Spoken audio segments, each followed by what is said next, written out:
Good evening, televiewers. Huge thanks for joining us on Tuesday's edition of Prime News over My Media Prime TV. I am Eileen for presentation. We begin the news in Douala, where the Cameroon-Turkey Business Council has held its first ever annual general meeting for 2023. The meeting was held in Douala Littoral region of Cameroon on Monday, the 9th of January. Julian Dambi sat through the event and compiled the following report. Business in Cameroon continues to be the lifeline of our economy. And so for businesses to thrive and flourish, the need for businessmen and women, both the established and emerging, to come together and share ideas cannot be overemphasized. It is on that note that the Cameroon-Turkey Business Council was created. Whereby the feeling was that there should be a bilateral council to encourage business trade between the two countries, and it was decided that the Chamber of Commerce, the Cameroon Chamber of Commerce, and DIC, the Foreign Trade Relations Board, should come together and set up the Business Council. And from that the CBC came out, and we had Cameroon-Turkish Business Council, having a president, which is myself. I became the first president. And on the side of Turkey, you have the Turkish Cameroon Business Council. It was found that in most cases, when there is a bilateral council encouraging businesses from the two countries in a bilateral relation for trade, business gets done. And what we have seen is an increase in trade between Cameroon and Turkey. Speaking at the Council's annual general meeting that held on Monday, January 9, 2023 at the Aqua Palace Hotel in Douala, the Executive Director, Etonde Martin, says the platform is one to benefit business people in Cameroon, be it big or small business owners. The benefits of being a member of CTBC, first of all, is the discounts on Turkish Airlines. You have visa assistance, especially when you're going for business, you have visa problems. We offer business referrals, so opportunities that will help the first people that we shared with all Turkish Airlines, any changes, their needs for anything, the kinds of things that can be right, so zero materials, processing, whatever it is that checking is. The first thing that we do is to share with our members. So also following at a very high level assistance for our members for working generation. So our members have any businesses, they have any issues, As the Council is mainly focused on building bilateral business trade and investments relations between Cameroon and Turkey, on their part, the Turkish Airlines, also present at the annual general meeting and a partner to the Council, presented opportunities for members. The advantages that we give them is free change. They can exchange their ticket free of charge, upfront discounts when they purchase their tickets. We also give them the opportunity to have business treatment while flying on economic class. How do we do it? They have free access to the business lounge in Istanbul or in the university. They have business class treatment except the cabin, so they do their check-in on business class counter. Mohamed Mucharo is a small business owner who joined the Council 2 years ago.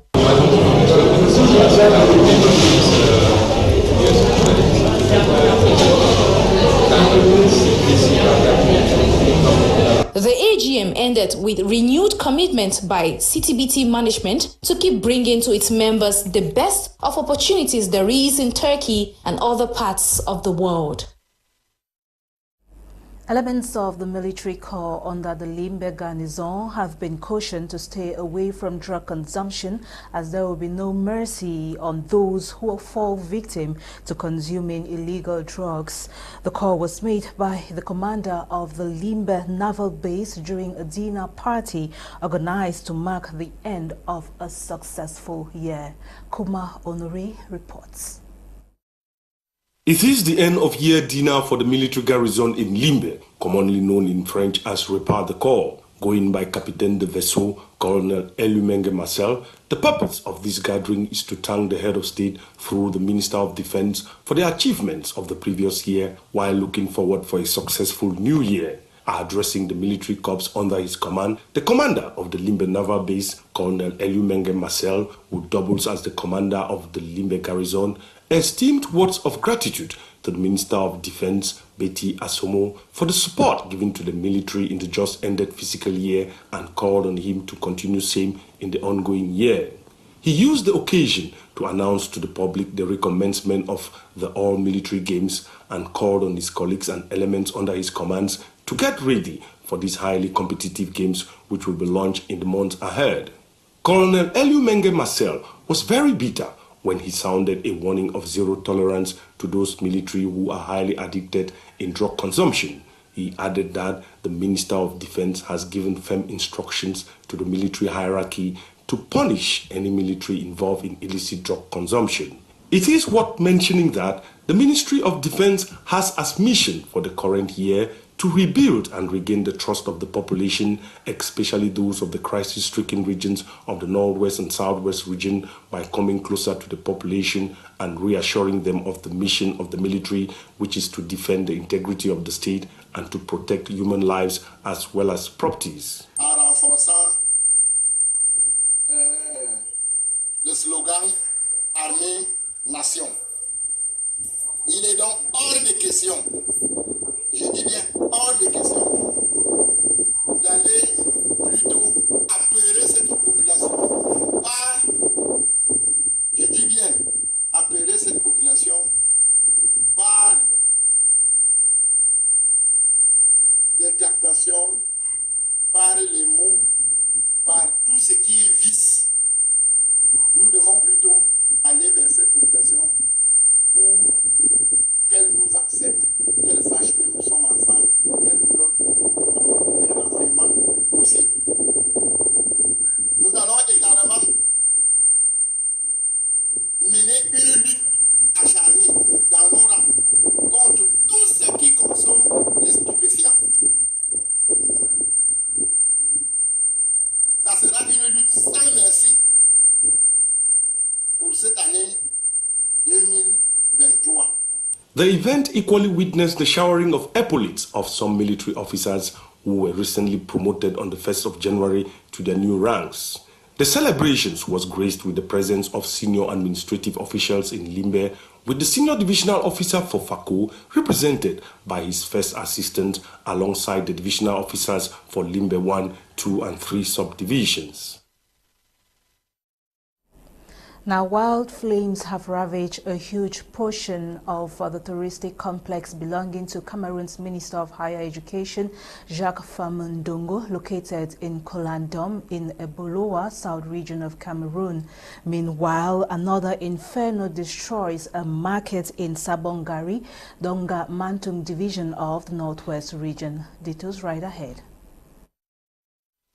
The fire outbreak, which erupted in broad daylight on Monday, January 9, 2023, consumed a huge portion of Minister Jacques Famundongo's touristic complex in his village in Kolondom, Ebolowa, South region of Cameroon. The cause of the wildfire remains unknown, and Minister Famundongo is yet to issue a statement on the fire incident. However, nobody got hurt, but material loss is said to be enormous, estimated at billions of francs CFA. The touristic complex constructed by the Minister of Higher Education Jacques Famundongo in his village of origin, Kolondom, where he is a third-class chief, hosts hotels, swimming pools, among others, and has been running for many years. It is worth noting here that the phenomenon of fire outbreaks in Cameroon has become recurrent and a difficult situation to tackle by Cameroonians and even the government, as at least 1 or 2 destructive fires are recorded on a monthly basis in the country, with the loss of human lives inclusive in some incidents. Nonetheless, a second wildfire has been recorded in the Northwest region. But it shows that only Sabongari now be the key inside one where the mayor of the work there. I don't know what will be wrong. Where the market they can be burned now with fire.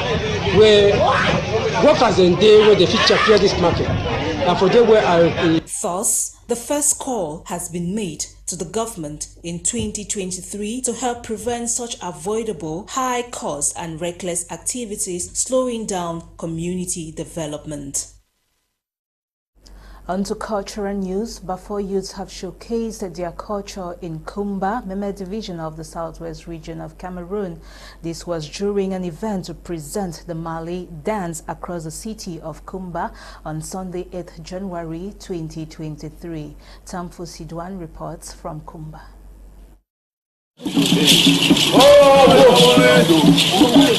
Bafo youths have gathered in Kumba to present some cultural values which to them are near extinction.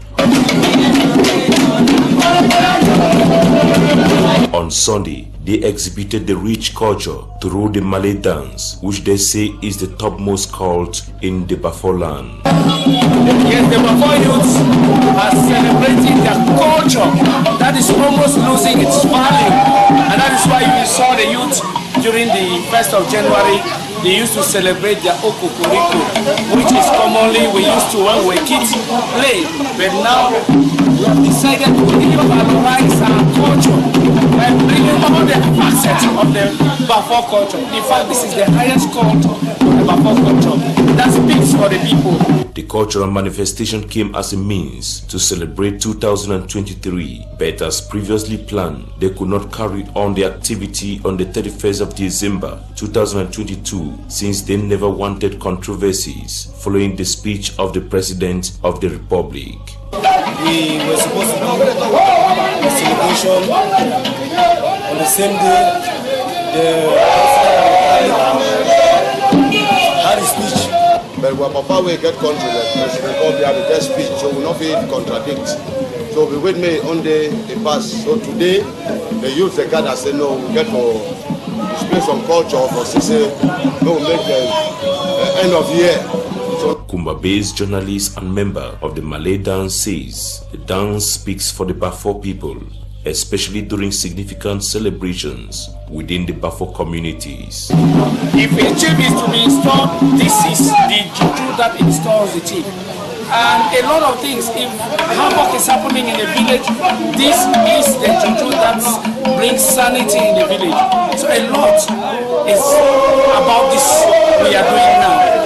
And that is why we decided to celebrate the new year by bringing some of these things that the people are not seeing for some time so that they can enjoy this. They toured around the city of Kumba presenting the Malay dance while calling on the population to consider preserving the rich African culture.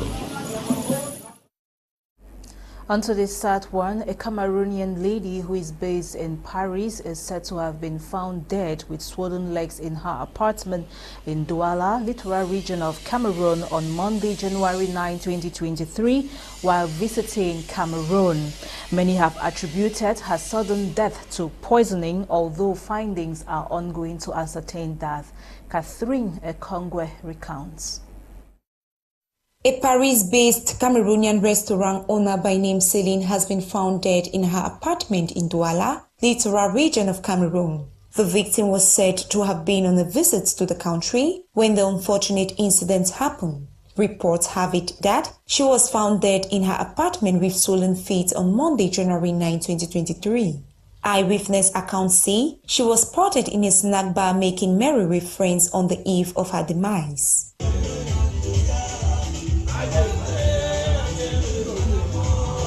Celine owned an African restaurant in Paris, France, and was just from inaugurating another restaurant described by many as classic in Douala. Many have attributed her sudden death to poisoning, though findings are still on the way to know the true cause of her death. It should be recorded that it has been rampant for many Cameroonian diasporas visiting home to fall victims to poisoning, as a similar incident occurred last year, where a Gabon-based Cameroonian visited Cameroon to spend the festive period with his family and was allegedly poisoned to death. Another case in point is seen with a Cameroonian man based in Dubai who was suspected to have been poisoned after his wedding and died on his way back to Dubai. These and many of such incidents have made major media headlines. However, a definite solution to the problem is yet to be found, as Cameroonians in the diaspora continue to wonder how safe it is to return home during festive periods. Now onto our feature page. Our reporter Naivona took interest on how the dry season affects the preferences of hairstyles. Her findings are compiled in the following report. Choices of hairdos vary with season. During the dry season, many take into consideration the heat and dust amongst other factors each time they visit a salon. According to some Douala city dwellers, they prefer wigs, braids, or even free their hair for a while as a way of containing the heat of the dry season.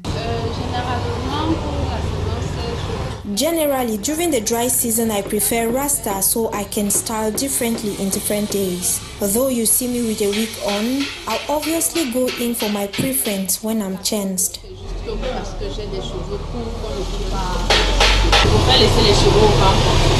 I prefer to leave my hair free, as you can see. It is less stressful and easy to wash when it gets dirty. And when I'll want to plait, I'll go in for simple bakala, then wear a wig on it depending on where I'm going to.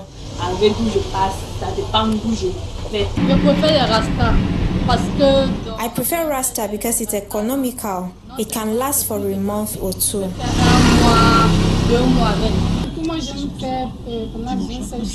During this period, I prefer wigs, most especially the crazy type, such that I can take it off when the heat is too much. I also like simple hairstyles.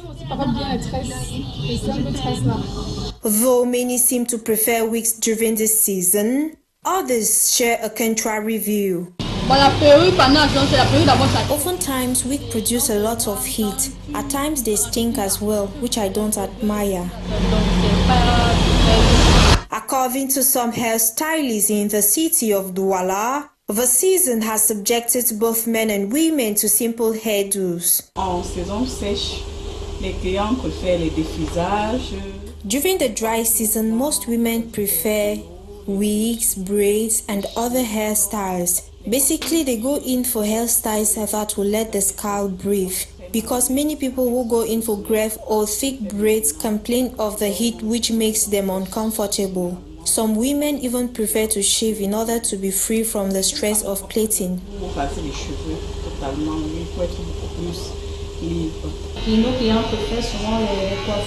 Our clients often prefer normal low cut. Sometimes some people even go in for bald hair, which we use a blade to do so. In times like these, many opine there is need for all to protect and cater for our hair. I'll advise everyone to take care of their hair and treat them often, because the heat of the dry season is not favorable to the hair. The human hair needs to be nurtured as well, nurtured like other parts of our bodies. So women, treat your hair, do something light to let your scalp breathe. Or you can even go in for African styles like the one I'm having, or even fat rasta for those who don't have time.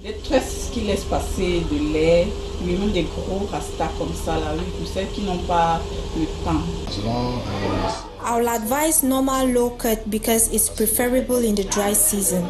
But for those who grow long hair, they should try to maintain it. It should be noted the season has not just affected people's preferences on hairstyles, but also their choices of food, dressing, and other daily activities. Naivona reporting there. Let's now talk health. The Ebola outbreak in Africa has been likened to be the largest and most severe epidemic in history, recording a very high fatality rate. Bukengo Worthy in the following report talks about Ebola outbreaks in Africa, present, past and future, highlighting a recent outbreak in the first week of January 2023. Take a listen.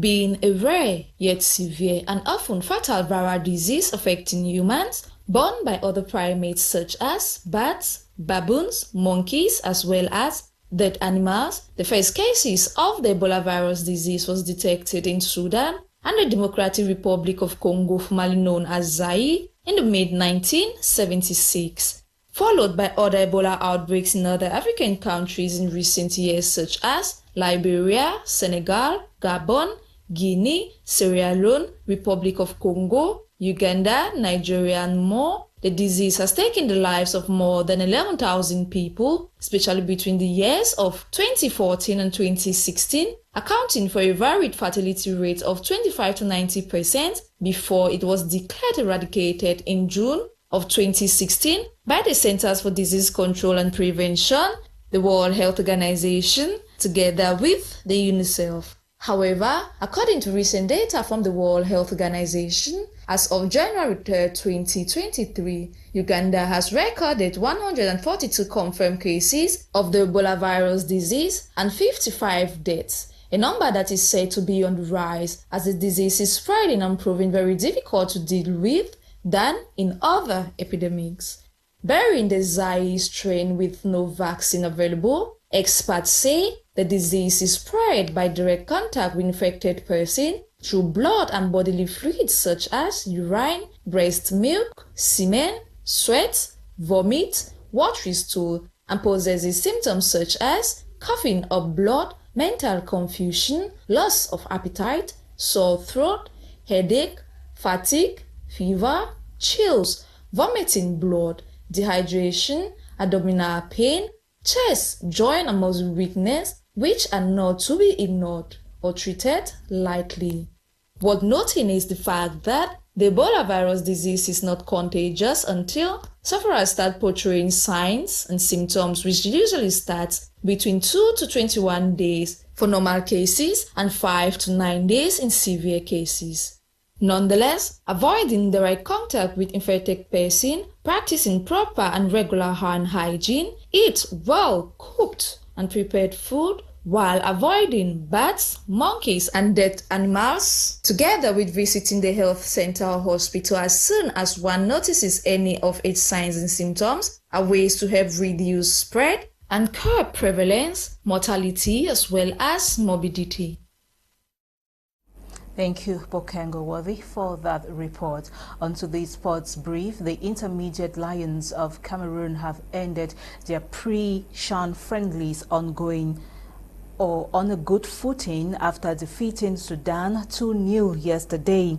The game took place in Tunis, where the Intermediate Lions are coming ahead of the tournament. Having played 3 friendly games against Uganda, Ivory Coast and Sudan, the local Lions recorded a draw or 2 draws and a win respectively. They go to Algeria for the competition with this booster, as they have been drawn in Group E alongside Congo Brazzaville and Niger.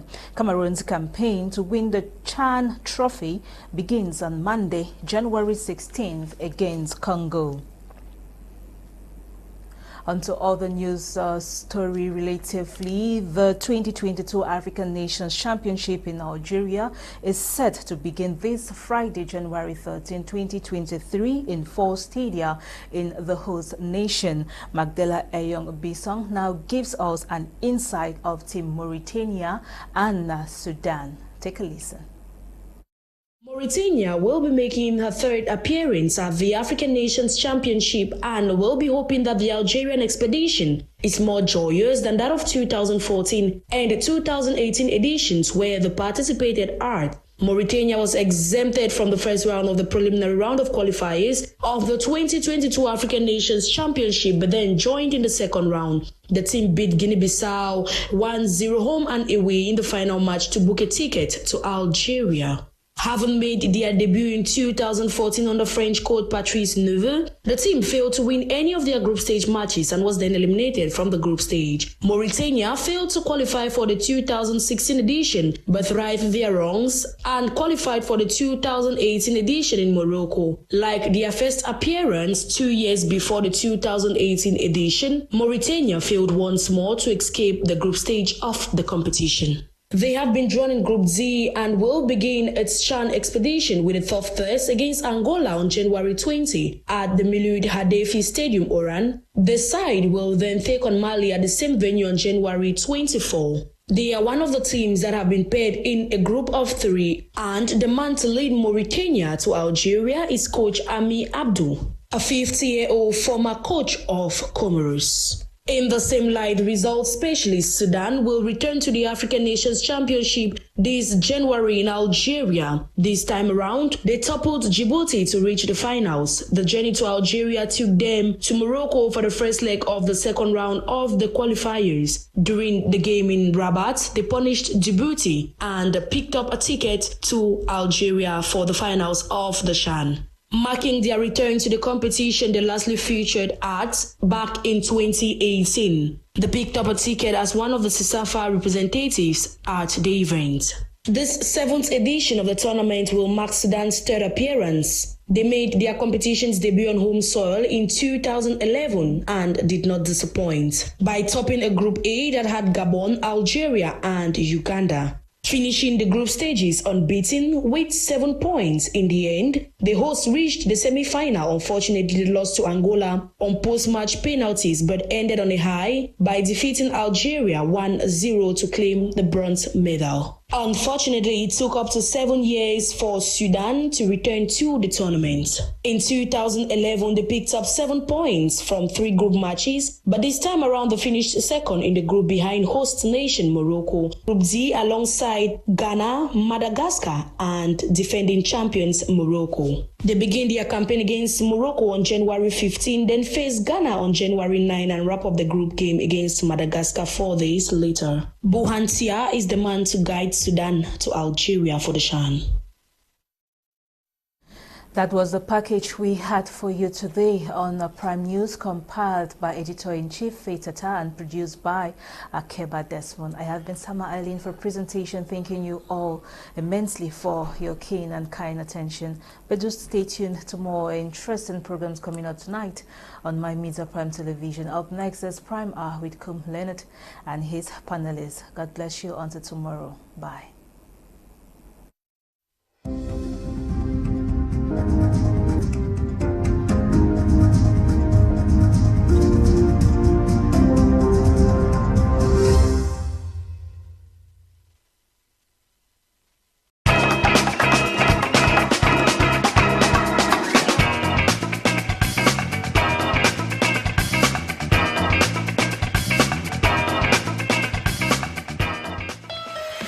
Like what we are observing with our MPs today, people think that an MP